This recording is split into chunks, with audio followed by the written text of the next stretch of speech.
믿음으로 모세가 낳았을 때 그 부모가 아름다운 아이임을 보고 석 달 동안 숨겨 왕의 명령을 무서워하지 아니하였으며, 믿음으로 모세는 장성하여 바로의 공주의 아들이라 칭함받기를 거절하고 도리어 하나님의 백성과 함께 고난받기를 잠시 죄악의 낙을 누리는 것보다 더 좋아하고 그리스도를 위하여 받는 수모를 애굽의 모든 보화보다 더 큰 재물로 여겼으니 이는 상주심을 바라봄이라.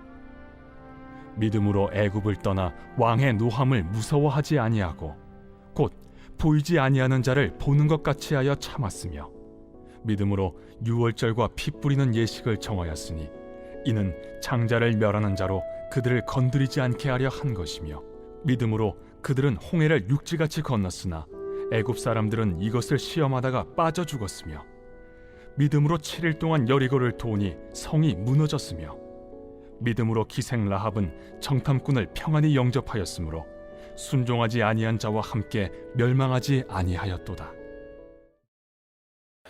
2022년 8월 4일 새벽 하나님의 말씀은 히브리서 11장 23절부터 31절입니다. 오늘 본문은 믿음의 짱인 네 번째 단락으로 모세부터 가나안 입성까지의 믿음의 선진들에 대한 이야기입니다. 먼저 모세에 대한 이야기입니다. 모세가 태어났을 때의 상황은 좋지 않았습니다. 태어난 자들 중 아들은 다 죽이라는 바로의 명령이 있었기 때문입니다. 그런 상황에서 태어난 모세는 부모의 입장에서 보면 안타깝게도 남자였습니다. 당시 왕의 명령에 의해 살 수 없는 운명이었습니다. 그러나 모세는 믿음의 부모에 의해 석 달 동안 길러집니다. 왕의 명령을 두려워하지 않았습니다. 이렇게 모세는 믿음으로 장성하게 되었고 결국 애굽 공주의 아들이 됩니다. 더 이상 죽음의 공포를 느끼지 않아도 되는 신분이 되었습니다. 그런데 모세는 안전하고 마음껏 누릴 수 있는 왕자의 삶을 받아들이지 않았습니다. 이유를 히브리서 기자가 이렇게 말합니다. 25절과 26절입니다. 도리어 하나님의 백성과 함께 고난받기를 잠시 죄악의 낙을 누리는 것보다 더 좋아하고 그리스도를 위하여 받는 수모를 애굽의 모든 보화보다 더 큰 재물로 여겼으니 이는 상주심을 바라봄이라. 아멘.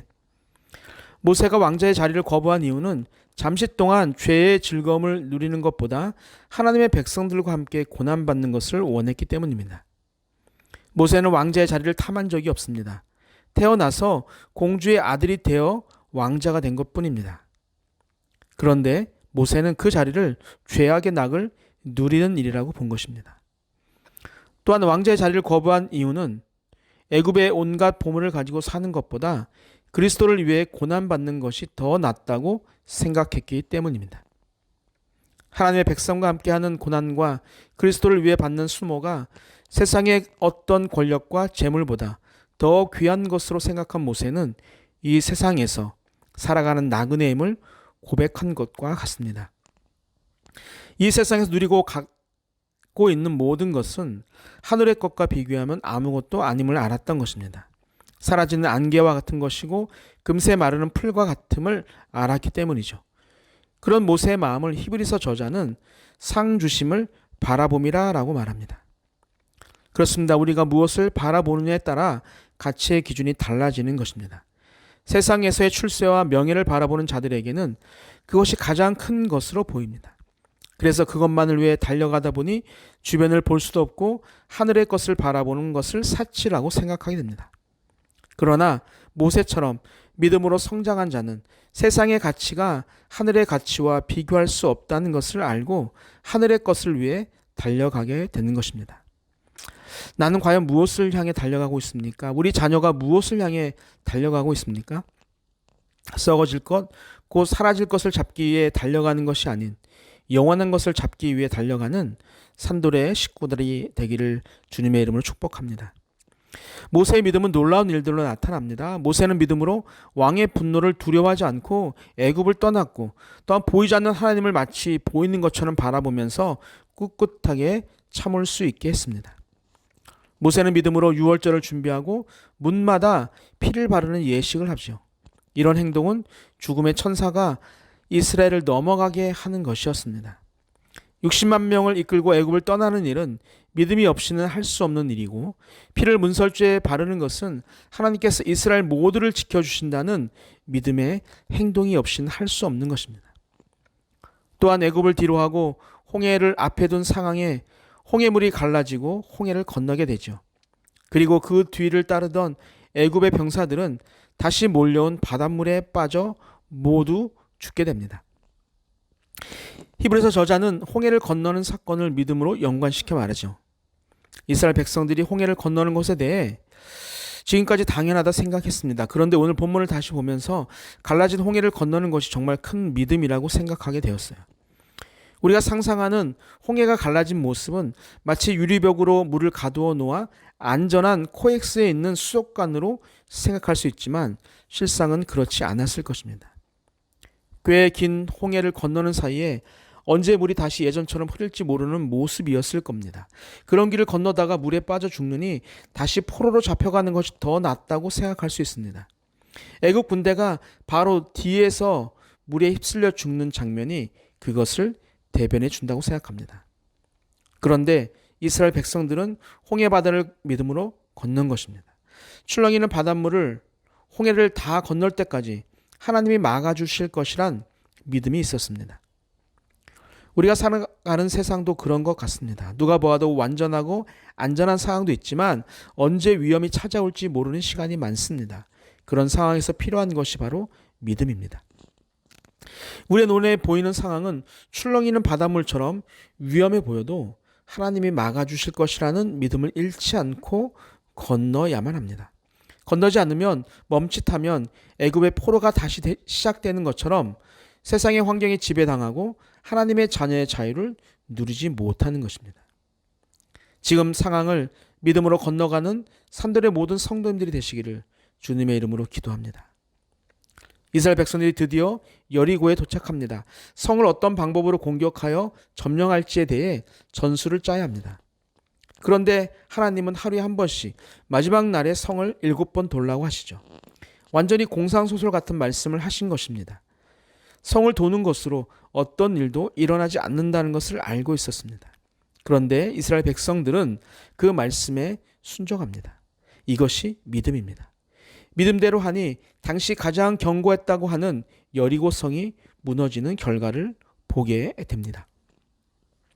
우리는 우리가 경험한 것이 정답이라고 생각합니다. 과학적으로 불가능한 일, 상식적으로 불가능한 일은 일어날 수 없다고 말하는 것을 당연하다고 생각합니다. 그에 상응하는 행동을 하면 사람들로부터 손가락질을 받거나 웃음거리가 되고 맙니다. 그런데 하나님의 일은 다릅니다. 하나님이 하신다고 하면 우리의 상식과 과학은 아무런 근거가 되지 못합니다. 하나님의 말씀이 진리이고 모든 것이기 때문입니다. 라합은 기생의 삶을 살았죠. 기생으로 살았던 라합에게 과연 어떤 비전이 있었을까요? 더 이상 꿈을 갖는 것도 죽음 이유를 생각하는 것은 사치라고 생각하지 않았을까요? 하루하루 굶지 않고 사는 것을 행복이라고 생각했을 것입니다. 그런데 라합은 다른 사람이 없었던 것이 있었는데 바로 믿음이었습니다. 그 믿음으로 하나님의 백성, 정탐꾼을 잘 대접함으로 순종하지 않는 자들이 다 죽음을 당할 때 멸망하지 않고 구원을 받게 됩니다. 세상의 눈으로 보면 보잘것없는 삶일 수 있습니다. 꿈을 가지는 것조차 사치인 삶을 살아갈 수도 있습니다. 그럼에도 우리가 끝까지 포기하지 않아야 하는 것은 바로 믿음입니다. 그 믿음만이 우리를 죽음으로부터 영원한 생명으로 옮길 수 있는 것이기 때문입니다. 사랑하는 산돌의 모든 성도님들도 마지막까지 믿음을 포기하지 않고 그 믿음을 지킴으로 하늘의 영원한 생명의 주인공이 되시기를 주님의 이름으로 축복합니다. 아멘. 오늘도 살아계 역사하시는 전능하신 하나님 아버지, 우리에게 믿음의 선진들을 통해 어떤 믿음의 사람들이 되어야 하는지에 대해 말씀해 주시니 감사합니다. 상황에 머리를 숙이고 포기하는 자가 아닌 상황 속에서 우리와 함께 하시는 성령 하나님의 능력을 믿고 걸어가는 자가 되게 하여 주옵소서. 때론 있는 자리를 떠나야 하고 때론 바닷물이 넘실거리는 땅을 건너야 할 때도 있습니다. 세상의 웃음거리가 되는 일을 해야만 할 때도 있고 남을 섬겨야 하는 시간도 있을 것입니다. 어떤 시간과 상황 속에서도 그 일을 믿음으로 이겨나갈 수 있게 힘과 능력을 허락해 주옵소서. 오늘도 함께 하실 예수님의 이름으로 기도하옵나이다. 아멘. 우리 함께 기도하겠습니다. 첫 번째, 상주심을 바라보며 세상의 죄악을 누리는 것보다 성도들과 함께 고난받는 것을 선택하는 자가 되게 하옵소서. 두 번째, 세상의 것에 마음을 빼앗기는 자가 아닌 그리스도를 위해 받는 수모를 더 원하는 자가 되게 하옵소서. 세 번째, 상식과 과학적으로 불가능한 일이라 해도 하나님이 말씀하시면 순종하는 자가 되게 하여 주옵소서. 우리 모두 함께 기도하겠습니다.